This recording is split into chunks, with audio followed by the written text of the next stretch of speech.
This is our Hornby Island volunteer fire department fire hall. It was built over a period of 40 years, starting in the 70s. The whole thing was built as a series of blocks over 40 years. One of the problems with the building is its structural weakness in the event of any sort of earthquake. You can see an attempt in the previous years to strengthen the building using these gussets to try and hold or add some shear strength to the building. The engineers have looked at these and have determined that they aren't big enough, the fasteners aren't beefy enough. But in order to expand them, you would be cutting off a huge amount of the door to the truck bay. This cinder block wall that you're looking at has several problems. A structural problem being that several of the holes in the cinder blocks aren't filled with concrete and reinforcing rod. This creates a very weak wall. That, combined with the fact that it's built right up against the dirt and the fill from the blasting operation, means that there is a huge amount of pressure on those blocks. In the wintertime, on a heavy rain event, the blocks will become saturated with water and the floor will become wet because there's so much water coming through.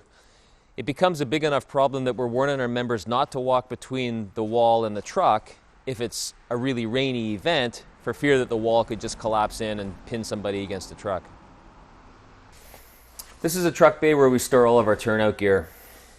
You can see with this tanker truck, in the bays aren't wide enough to safely put on the turnout gear and have a truck coming and going. There's no other place to put the turnout gear. This is where it has to go. Bays need to be wider.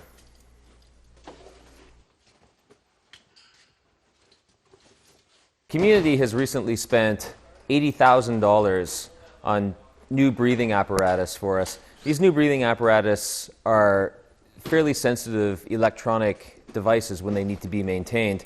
This is our only workspace. We have no room for any other workspace. When those devices need to have their batteries changed, need to have the face pieces maintained, we need a clean spot.